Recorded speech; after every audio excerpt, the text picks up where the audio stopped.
Okay, welcome everyone. I hope you are doing well. Thank you very much for joining us today. My name is Marian and I'm an international marketing specialist at the University of Tartu. I am very happy to welcome you to the Alumni Talks 2023 event, and I will be your host today. So Alumni Talks is our new series where our fantastic alumni share their story of studying at the University of Tartu, and they will give a short lecture on a topic they chose. So since this program is new and doesn't have alumni yet, I am here today with Ott, who is an industry professor at the University of Tartu Delta Management School.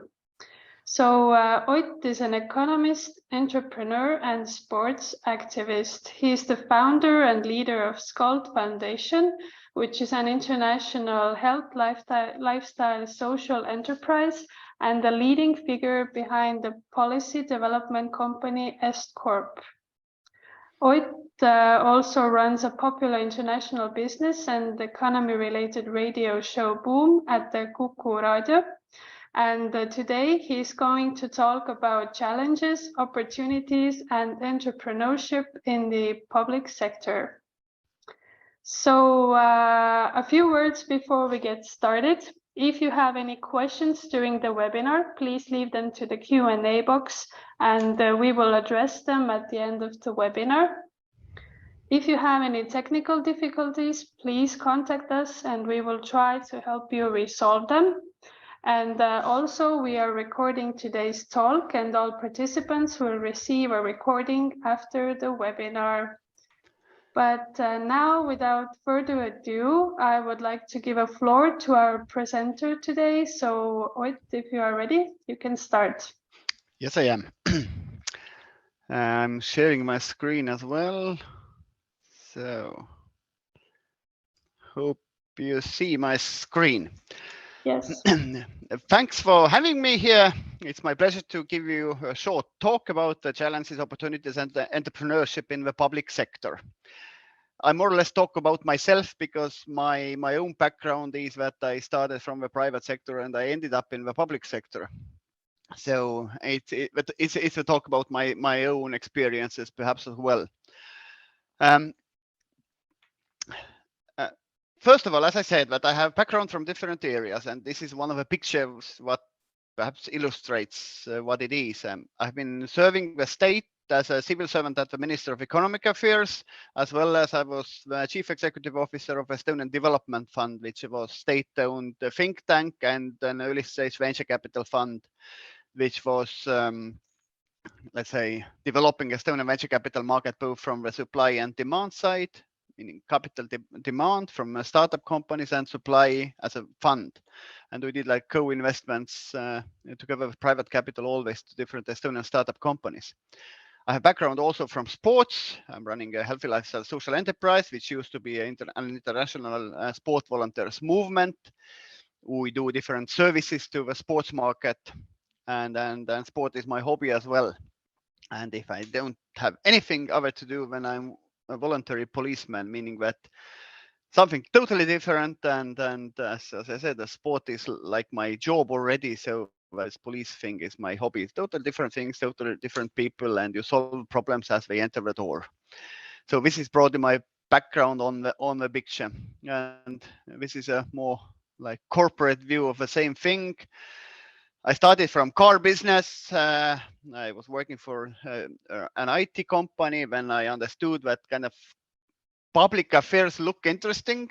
I didn't know anything about this. And when I went to study public affairs and public economics, and when I went to the Ministry of Economic Affairs to work, etc. And then when I was a few years in England, in the University of Sussex, did my doctoral studies there, but I actually defended at the Delta Management School in Estonia. When I came back, I was running Estonian Development Fund, where we launched also a few public-private cooperation platforms in order to develop certain economic areas of Estonia, for example, Finance Estonia, to develop internationalization of financial services sector in Estonia, as well as Medicine Estonia to support exports of medical services of Estonia. And later on, yes, I'm running a consultancy company called EstCorp. SCULT is the sports international organization that I'm leading, and part-time visiting professor also at the Delta Management School. So as you see, I mean, if you are having this type of background, and if you're coming from the private sector and you want to work in the public sector, it would be good to have a certain program at the master's level, I would say, or executive level, what you can go through, and you get much more in-depth understanding how the state works, what are the biggest challenges currently different countries and governments are facing, what are the methods how to solve these problems, how to run a country, how to run ministries and agencies. And from that perspective, I think that the current program we are talking is excellent from that perspective. And I'm one of the lucky guys who is following the Confucius 2000 years old statement that choose a job you love and you will never have to work a day in your life. So if you can do your hobby, your work, it's actually kind of much easier to live, I would say. So, but why the Delta Management School? Well, I would say that we are at the head of innovation, technology, and startup companies in the city of Tartu, which is a university town, second biggest city in Estonia, but we can call it also university town because I have two big universities in that town. It's kind of similar to Boston, I would say, in the US. I mean, Boston is not the biggest city in the US, but it's definitely a university town where you have MIT, Harvard University, etc., Boston University. So the Tartu is a similar place, I would say, in Europe or in Northern Europe. The Delta building, actually, the Delta Management School is located. It's a huge building. We opened it 3 years back. It has 4 different scientific streams or institutes from a university's perspective. So in addition to us teaching economics and business and management, we have Institute of Computer Science, we have Institute of Robotics and Technology, and we have Institute of Mathematics and Statistics, all located in that building. Plus we have University Entrepreneurship and Innovation Unit also in our campus. We call it the community, meaning that we are holding very many different events, bridging these different scientific streams and bringing in also different partners externally.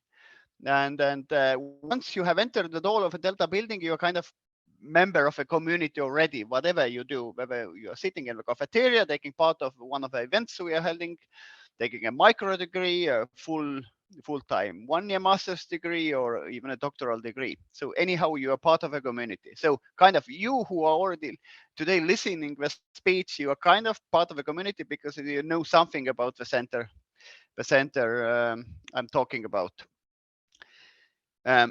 Yes, and as I said, that we are surrounded by startup companies as well. Just next door is the biggest startup festival, for example, taking place annually called Startup Day. About 4,000 people, different startup companies, entrepreneurs, investors, trying to see where the next growth wave is coming, and so it's a kind of mess of different happenings around us. So once you come to the Delta Center, you actually can take part of all these.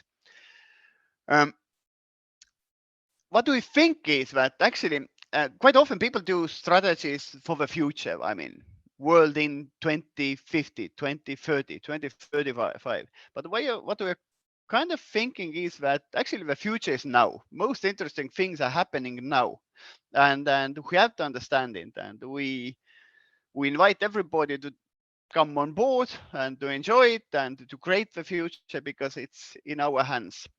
We have also value propositions, like being a business school, you have to have value proposition, and value proposition towards the students and employees is that we empower your dreams.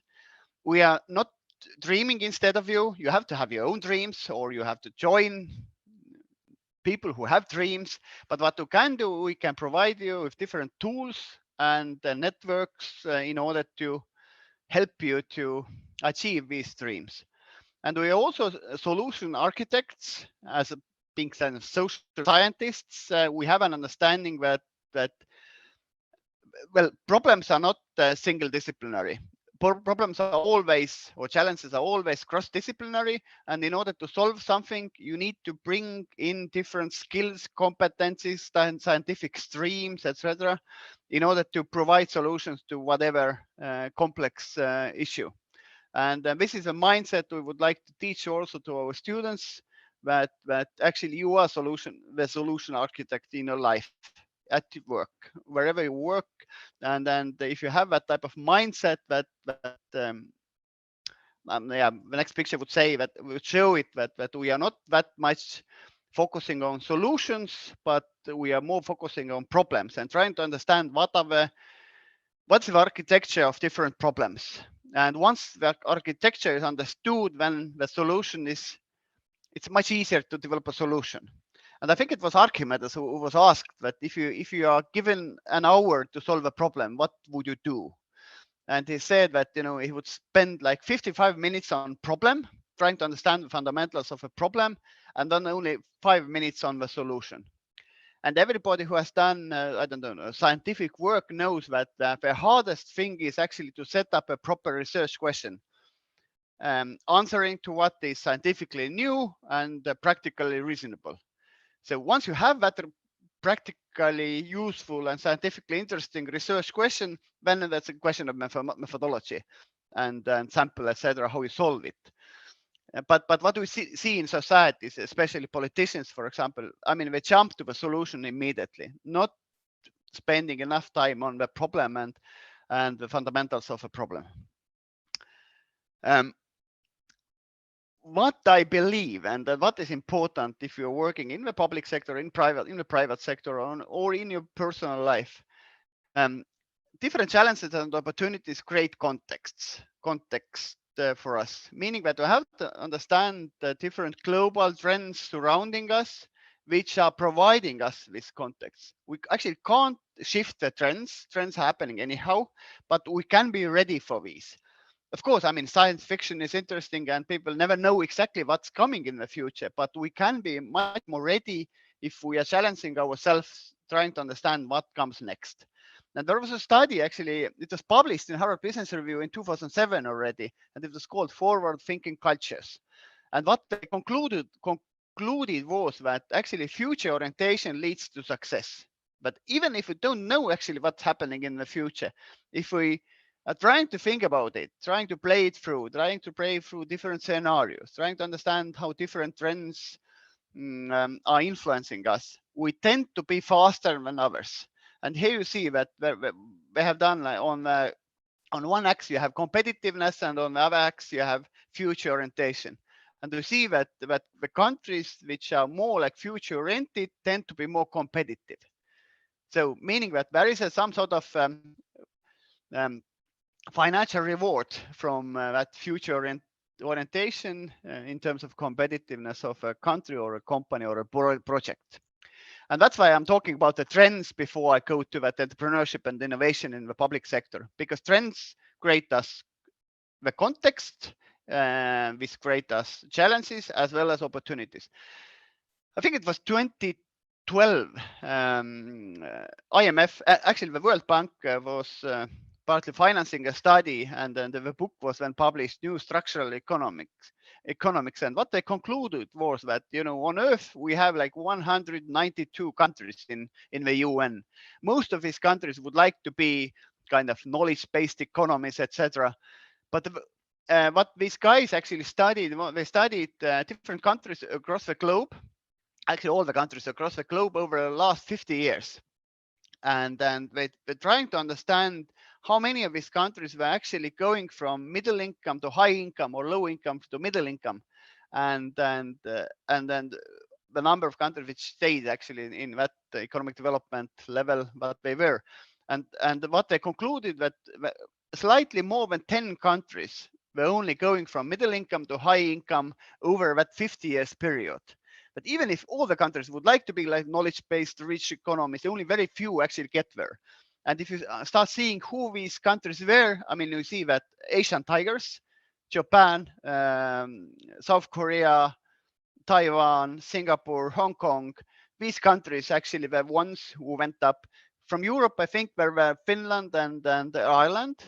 only 2 countries, and there was few Gulf countries, and actually I think there was some small countries also from the Americas, and that's it. All the rest actually stayed in middle income, and some of the countries actually even went down to low income, being a low income country, meaning that it's not like secure that all the countries will be successful. And the higher you climb on stairs of development, the more complex these opportunities become. And it's not a question whether you're a small or a big country. There are two countries listed here. One is Nigeria, which has, I think, 10th biggest oil reserves globally. And then you have Singapore, which is basically a tiny city-state with even no water. And you see the city-state of no water, no internal market, etc., has climbed a lot in terms of its GDP, and Nigeria, a huge amount of resources, nothing.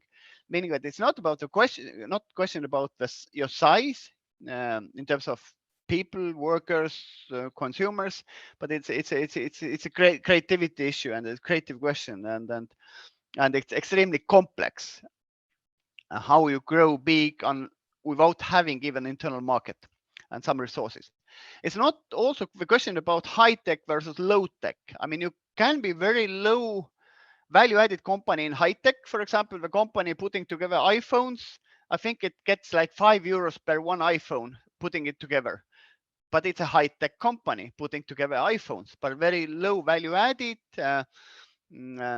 mass production, etc., need huge factories, etc., but low value added. But at the same time, you have certain brands which are very high value added, but they are, for example, from textiles company, or take a Starbucks, a coffee chain, etc. So it's not necessary that you're high tech, but it's more about your brand, your value added, your knowledge about the market, your business model, etc. Going on with the different challenges that it was 2008 actually, well, Philips actually, a technology company, a Dutch technology company, wrote a study about that, and they said we are moving from techno market paradigm to social ecological paradigm, whatever it means. But we can perhaps conclude that this type of consumption based growth is over. If all the people across the globe would consume as much as these free fat regions, I would say, from a GDP per capita terms, then we need actually 4 Earth's resources, and it's impossible, meaning that we have to figure out what alternatives, ways to grow, ways to develop, ways to be, I don't know, successful, happy, etc., as a society without consumption-based growth. Well, we have brought macro kind of trends, aging, rich economies are aging, meaning that we have more people who are aged and less people who are young and capable of paying taxes, meaning that all the social budgets are actually in red, heavily in red. We don't know actually how to cover costs in the future, in the long run, social costs, health costs, public service costs in these rich countries, because we are getting old. We're running out of fossil fuels, so you see now what's happening to fuel prices, etc. We have climate warming. I mean, yeah, there are talks whether it's man-made or it comes from the sun, that we are moving away from the last ice age.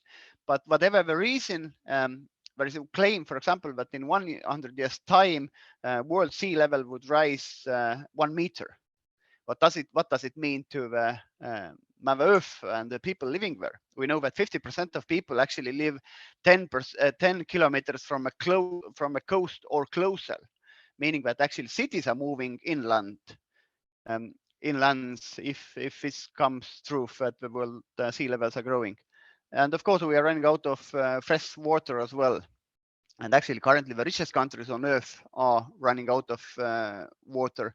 And it's not anything new. I mean, the Gulf countries, the oil countries, who basically don't have water, clean water, and they have to desalinate the salty water currently, and spending a lot of energy and money on it. But we saw actually the first water tanker also coming to Europe. I think it was also in the middle of 2000s, and it actually came to Barcelona, Spain. So it's not a far away problem that we're running out of water. So again, from a public services perspective, I mean, this is the world around us, and how we are kind of solving these challenges, how we are using these as business opportunities for our industrial sectors. So this is the question for civil servants and business developers from state side. The migration issues, and this is a global migration map. And what we see is that actually the migration is also male dominated, for example, from these countries. How we are sustaining the peaceful cities in our regions. All these are like challenges for public officials in different countries. Also, if we are solving whatever issue, this is a map of future mobility. We see different environmental, urban, politics, regulations, economics, culture, consumer expectations. There are many different trends actually influencing the future of mobility. But the same is if the future of cities, for example, or the future of everything. Actually, we see that there are very many different angles. We have to look at it before we can provide any of the solutions to this. And of course, we have other global trends: people and society related trends, health and healthcare related trends, environment and resources related trends, economics and business related trends, technology and innovation related trends, and different governance models and policy related trends. So there are many different trends and studies about these, but it would be good, and it is good, to study these trends if we are working, in our case, in the public sector and want to provide certain solutions. Again, a question. I mean, we know that 1/3 of the workforce globally is currently are freelancers. How we tax these people? How we social security systems, how do we develop these for these people who are not actually employed by one employer only? So challenge, but at the same time, these opportunities. If these people are freelancers, meaning that being a public service leader, we can engage these people also to serve part-time the public sector. So these trends are providing, as I said, opportunities and threats at the same time. But we have to understand these trends. What's behind these? I mean, other trends related to people. Globally, 54% of world's workers need major reskilling or upskilling immediately. So half of the people globally working need reskilling or upskilling now. Meaning, how we respond to this as a country, as a university. A question: 10 most demanded jobs in 2020 did not exist in 2004. So what do we do to our educational sector in order to provide certain skills needed to the jobs we don't know currently? We know that today's students would have approximately 15 jobs by the age of 40. Which are these jobs? Most of these jobs, or let's say half of these jobs, would be related to their profession, but the other half would be out of it. What does it mean? And we know also that 50% of employed people in the US with college grades are working in the posts which are not requiring that type of education. And of course, 9 to 5 job is dying by 2040, and not just in the public sector, but also in the private sector, but also in the public sector. What else? We know also that technologies does not replace technologies, but systems are replacing systems. And this is where we see that different standards become important. But even the mobile phone chargers have currently different sockets in order to charge these. And there are many different areas where we need this type of standardization solutions. For example, the same electric cars things. I mean, one option is to charge the car. The other option is to change batteries. And then people are claiming that it takes actually 3 times less time to change a battery than to fill the gas tank of a car. But what would be the standards for these batteries? Who is setting up these standards? Will they be global standards or regional standards or local standards, etc.? So technology is not replacing technology, but systems are replacing systems. And as civil servants, we have to understand it if we are supporting certain areas of economic development, for example. What we see also is that future firms are more like social. In the history, we had like charities like Mother Teresa, and we had commercial companies, Richard Branson. But today you see more and more social businesses growing up, meaning that there are companies going to solve a certain particular social problems, but they're using business principles in order to solve these problems. and then they earn money via it in order to scale their activities. But from a state perspective, how we boost the development of these social enterprises, the social enterprises need different skills. They need this type of social skills, but they need also commercial skills. How we tax these type of social companies in the future, etc. Can these social companies replace certain public services in the future? We don't know. But what we do know is that there are different entrants to this social firms market. And some of these entrants are coming from the public sector, some of them from the private sector, and some are coming from NGO sector. Also a good question, how we promote our country globally. We see that, for example, as a future brand does a study about the strengths of country brand supporting different business sectors. And we see that, for example, I don't know, automotive industries, Germany, the strongest brand. Next is Japan, USA, Italy, fashion, the US, Italy, France, the UK, luxury brands, Switzerland, France, Italy. And we do know that being a businessman, it's much easier to go global with your fashion company if you can say that I'm from Italy versus I'm from, I don't know, Lithuania, Poland, etc. But how we, as a civil servant, how we promote our country in order that our country brand would support certain industries. Like in Estonian case, we have this e-government and e-state issues. Definitely, it supports the startup community, venture capital community. You know, that people look at, okay, these type of growing technology solutions come from that country. So the country brand could support businesses and vice versa. Businesses good in certain areas, and if you have big concentration enough of these companies, again they start supporting the country brand.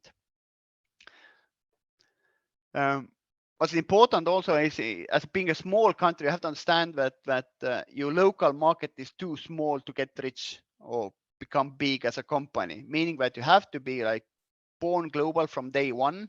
Now, from a civil services perspective, what we would do that everybody who is finishing our school is has certain knowledge about export markets. How we boost it, that knowledge is what is spread across the country.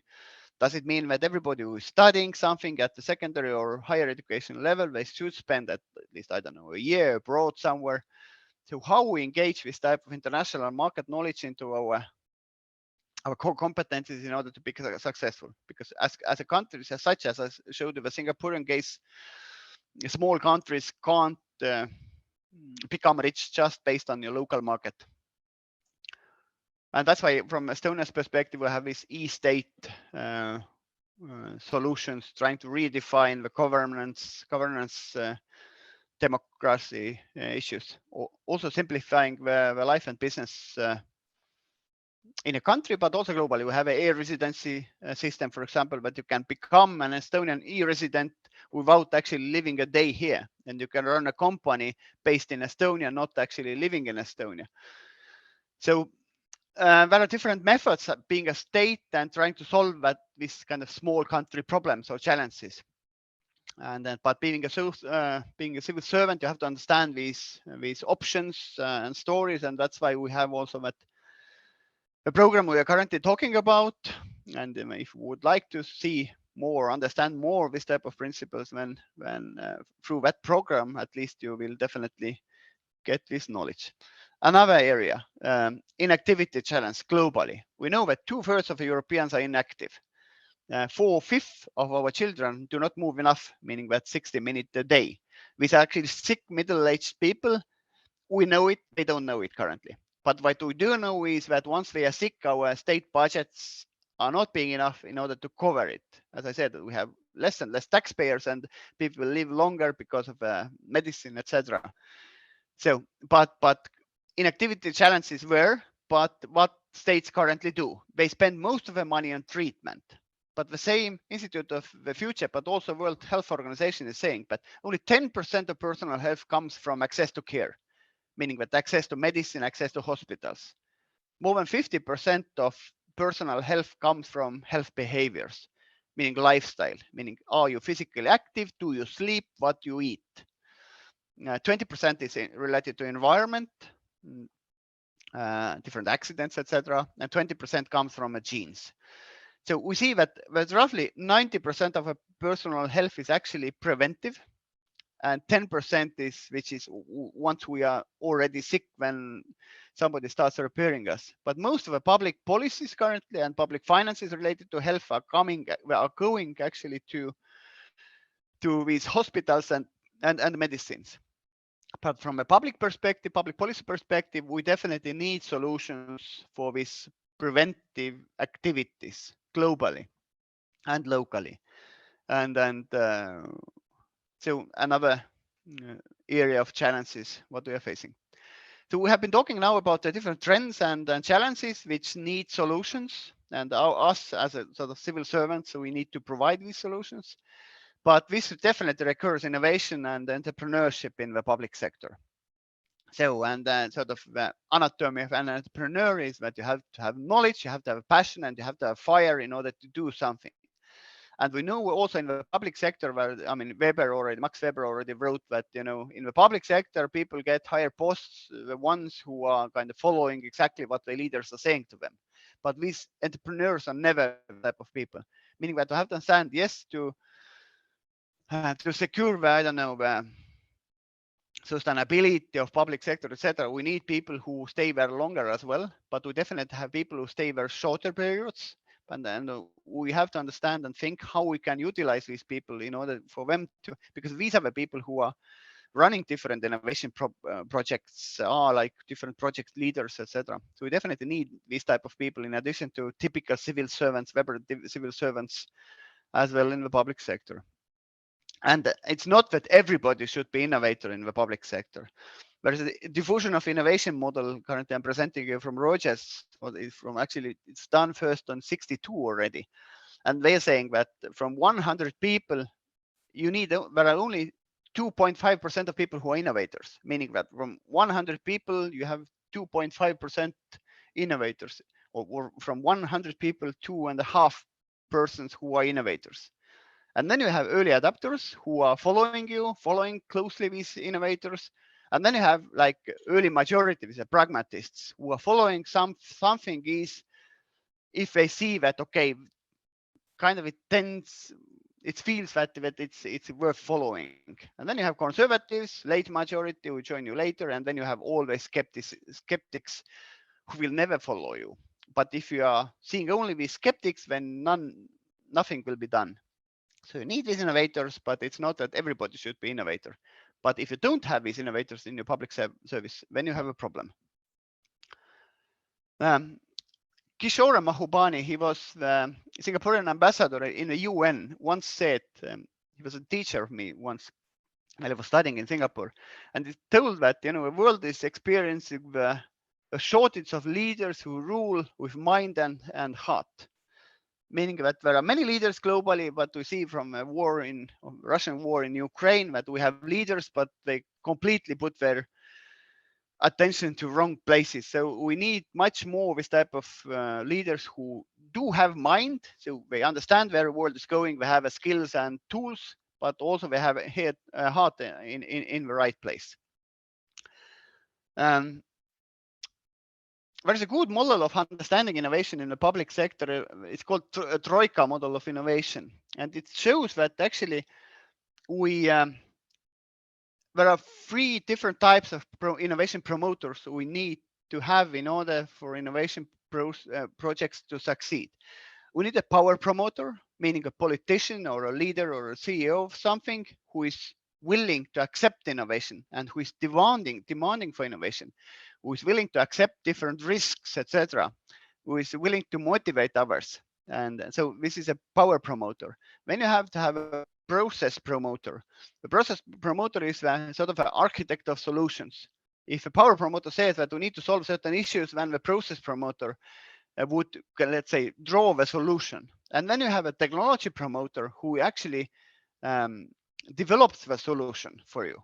And the story of Estonian e-government is actually like that. We had a prime minister called Mart Laar who was saying that, you know, it's enough of bringing these papers to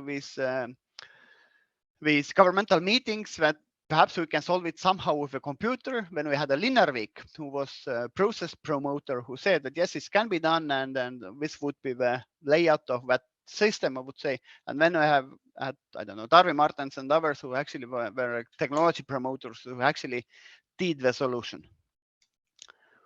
From a solutions perspective also, OECD is talking about the single governance approach. It's a whole of government approach where horizontal coordination and integration are embedded into the process of policy design and implementation. We know that governments are in silos. We have different ministries, Ministry of Economic Affairs, Ministry of Education and Research, Ministry of Culture, Ministry of, I don't know, Internal Affairs, Military, Foreign Affairs, Social Affairs, but most of the challenges are actually cross-disciplinary. We're going across the governmental silos, and how we actually manage these projects, policies which are cross-disciplinary, cross-institutional, is a huge challenge for different governments. And there are certain ways certain governments have been trying to solve these issues. And in Sweden, where they have this type of Lego type of government that you can do like cross-disciplinary or cross-institutional departments. You have, I don't know, Finance Malta, Finance Ireland, public-private sector cooperation platforms in order to boost economic development in certain areas, in the current case, in exports of financial services. We have Economic Development Board and other statutory boards in Singapore. So statutory boards which have a say to other areas as well outside of their core competencies. Economic Development Board is basically a huge FDI, foreign direct investment agency of Singapore. We have different think tanks, the parliamentary or governmental think tanks of different level of independence. Nesta, for example, in England, in Great Britain, or Sitra in Finland, or used to have Estonian Development Fund. I was running in Estonia. So different think tanks can be used in order to upgrade policies in certain countries. So there are different methods, and then under our current master's program, we are going into much more deep into these different methods in order to understand what can be used and when in order to solve certain issues in the public affairs. Then there are also different policy analysis and strategy planning methods in the public sector. Scenario building is important because, I mean, it's, as I saw, the COVID came, and it's not that some things tourism went up or down 10%. I mean, tourism, for example, disappeared during the COVID time, meaning that you have to play for different scenarios in order to be ready for the future. It's not only like forecasting whether we go slightly left or slightly right. And based on my own experiences, what I would say is that I would say strategy planning is actually it's a different foresight studies. All these are like it's a collective learning process, meaning that you bring in related people while you are setting up, while you're trying to define the problem. Then you engage them during the process of different studies in order to develop a solution, and then you finalize the project or program together with them as well, meaning that they have gone through the whole process. They are kind of having the understanding about the problem and solution in their backbone already, and the final paper is just a paper for history, not a paper that you have to, I mean, there are a few bright people do a study and then you start spreading the paper. No, the paper is just the conclusion of something, but more important is the process, and that you use different methods in order to engage different people related to that topic, to the process already. Yves Doss and Mikko Kosonen. Mikko is one of the lecturers actually in the master's program as well. They wrote a book called Strategic Agility. We first did it for the private sector, but later we did it for the public sector as well. And these people said that actually to be a kind of active state, I mean, you need three types of commitments. You need to have strategic sensitivity. You have to understand the trends where the world is going. You need to have collective commitment, and you need to have resource flexibility. And you need to have actually these things at the same time and going like hand in hand in order for a state to move fast if you have different challenges. And they claimed that actually Sweden and Scotland were more successful than Finland during the last crisis in 2009, 8 and 9, because they had these three competencies, but these things were more hand in hand working in Scotland and Sweden compared to Finland, for example. So in Finland, yeah, somebody had a knowledge where the world is going, somebody was committed, and somebody had the resources, but these things were not interrelated. Yeah, and then there are other different methodological ways of country running and then crisis management. And we are teaching these, and you will hear about these as well through the master's program. But being a public sector leader, you have to understand one thing, that the world is currently different than it was, I don't know, 100 years back, when the current ministerial layout of state management was developed. I mean, we are in the private sector, of course, we are moving away from profit to purpose as a state as well, from GDP growth to, I don't know, cross-national happiness growth. I don't know, in Bhutan, they are measuring it even. We are moving away from hierarchies towards networks. We are moving away from controlling, more to empowering. We're moving away from planning to experimentation, and we go from privacy to transparency. And we have to accept these trends and take these into account, whether we are managing, whether we are engaging people, whether we're trying to solve certain issues in our field of work. And it's a lot of change management issue, and there are methods also for change management in the public sector. For example, that Kurt Levin's model, that you need to unfreeze the situation when you need to change the things, and then you need to refreeze again in order not to go back to the beginning again. And there's a lot of we have a course actually under the master's program called about storytelling. Being a public sector leader or a private sector leader, there's a lot of storytelling actually to engage the best people, to develop a talent pool, to spread your idea about something. And we see also that as kind of employer branding issues come to the play. I mean, in Estonia, for example, police is taking account very much about its personal brand. I mean, the organizational brand in order to get bright people to work for police, for example. So it's employer branding is not a private sector issue, it's a public sector issue, it's a university issue, how actually you get the best people. And these best people are going around, as I said, that they are kind of 1/3 of them are freelancers, they are ready for work for you, but do you have a strong story that I would like to join your project, your company, your public organization?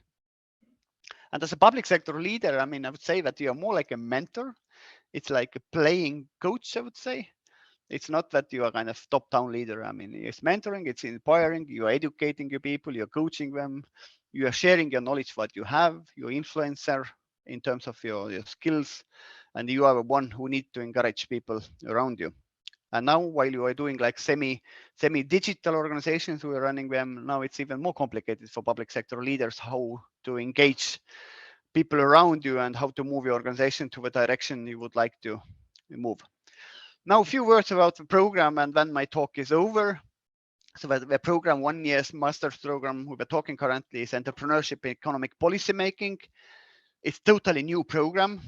We have engaged the brightest people, practitioners, scientists around the public policy economics fields in order really to give the best what do we think you need to get from that type of master's programs. To whom the program is targeted. We're talking about middle managers on their way to the top management in the public sector. We are talking about economic and innovation policy makers, public sector professional manager taking sabbatical or a gap year, for example, employees of consulting companies and auditing companies, especially the ones who are serving the public sector. Middle and top managers from the private sector plan to start a career in the public sector or who are hired from the private sector to the public sector. Then, of course, politicians, advisors to politicians, employees of different international organizations, IMF, the World Bank, the European Commission, whatever, employees and managers of professional and industry organizations, employees of state or city-owned companies, and of course, managers and employees of universities and different development institutions. So, as I said, that the program is quite narrowly targeted, but the target group from a competencies perspective is actually quite wide. So meaning that once you start studying under that program, you I would secure you that you have your classmates would be from very different angles of public policy and different ways how they are related to the public policy. So from that perspective, it's definitely an executive program. You will get an international network of people with very many different backgrounds. Which I said, what I said in the beginning, that you have to have a dream, but we can provide the tools and network to make your dream come true. So, and definitely from that program and with that colorful picture of classmates, you will definitely get it. Now, and the final slide about a few words about the modules, what we have. Actually, these modules are all micro degrees. You can take a micro degree also from the University of Tartu Delta Management School. But currently, we're talking about the full year master's program where you will get all these 3 modules. So we are starting about with a global governance in a changing world module. We are talking about the governance of a future in the changing world, different concepts, different policies. We're talking about regional economics and culture in Asia, in Europe, in Africa, and in Americas. And we're talking about international fiscal and monetary policy and markets. So this is the first module. The second module will be a masterclass for public sector entrepreneurs. And it consists 4 different courses. Leadership, storytelling, and public entrepreneurship is one. Second is innovation in the public sector and economic policy making. Then we have risks and crisis management in the public sector.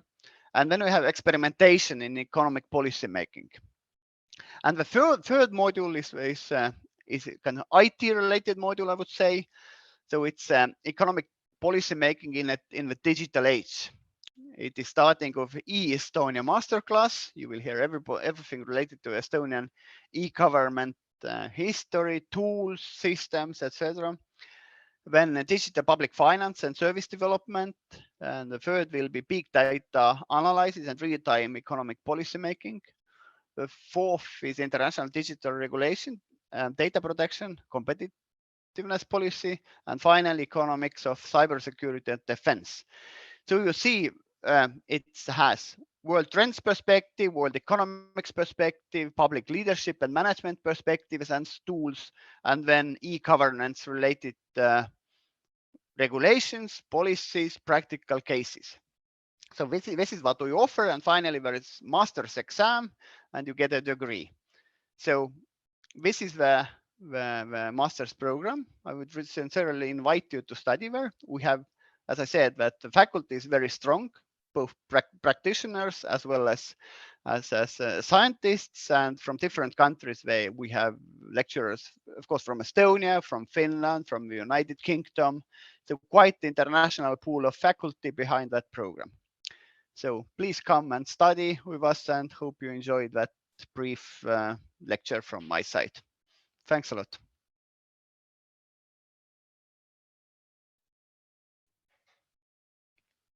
Okay, thank you so much, Ott, for this exciting talk.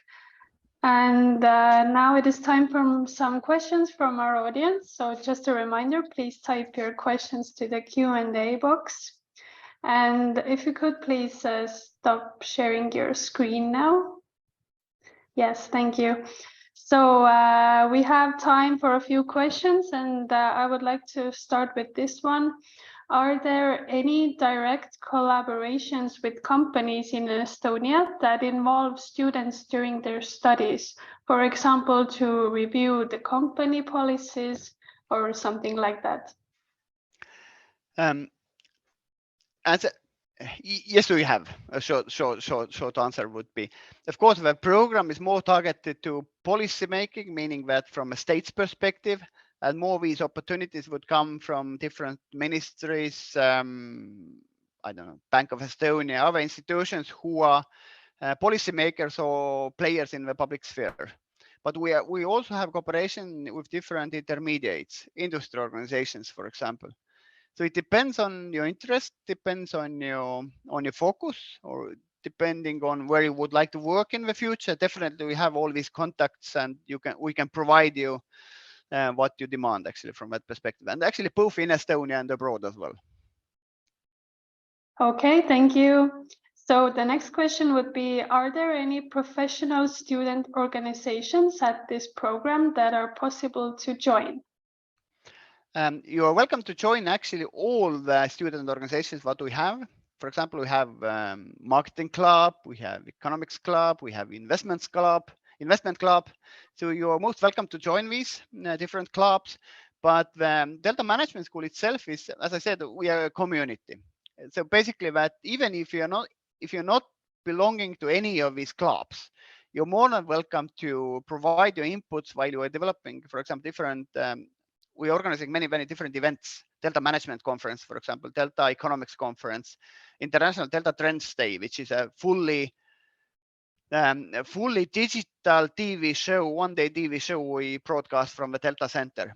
You're always welcome as a volunteer to provide your inputs, but also from a professional point of view. If you have professional skills to support or make a speech somewhere, again, you're more than welcome.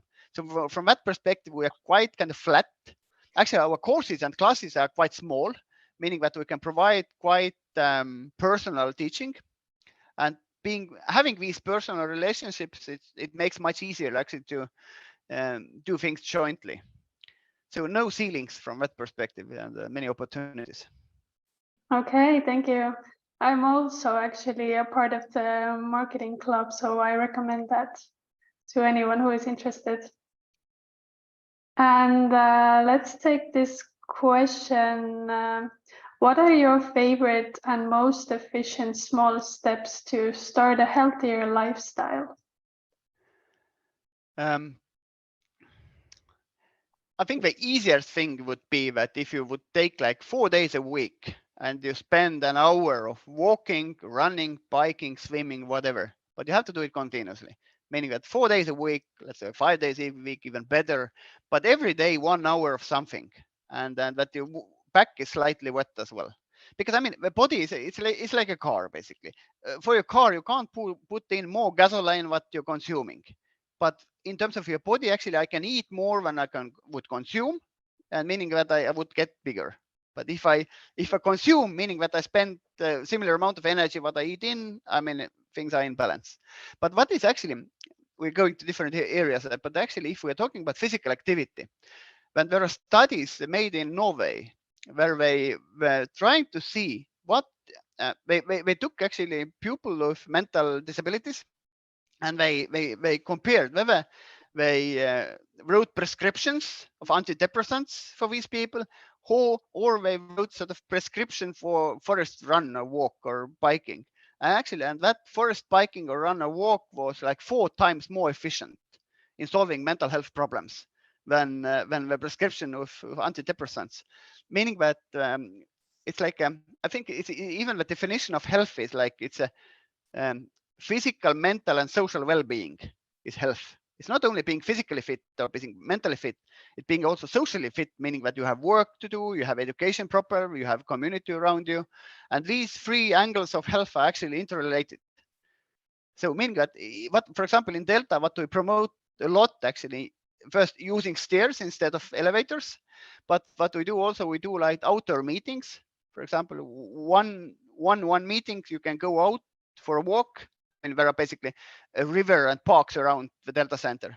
So there are pleasant places to go and walk, and we do a lot this type of meetings which are outdoors and with walking. Okay, thank you. So I think we're gonna take our last question because we are running out of time. So let's take this one. Can I continue working while studying in this program? As long as you work like part-time or flexibly, then yes. Because I mean, yes, of course, you can work full-time as well, but you are losing a lot during the studies. Meaning that I would recommend that you would spend as much time as possible with your fellow students, because this is why you came actually. Fellow students, lectures, etc. And then, of course, I mean, if you have holes and you need to earn income, of course, I mean, you can work, no problem. And in Estonia, it's a pity, but most of the students actually work, but they study as well, so no problem. Okay, thank you so much. I believe we covered most of the questions from our audience. I would like to thank our presenter Ott for sharing his experience and for a great talk on an interesting topic. I found it very inspiring and motivational, so thank you very much. And also thanks to our audience for being with us today. And there's a few things before we wrap up. If you're a future student and planning to apply to this program this year, the application period hasn't started yet, but it will start in September, and the deadline is on 15 September. And there is also going to be a virtual meeting with the program director where you can ask any questions you have regarding the program. And also everyone here today will get the information along with a recording of today's talk. So without further ado, thank you again to everybody for joining us today, especially thank you to Ott, and I wish you a nice evening. Thank you and welcome to the Delta Management School. Thank you.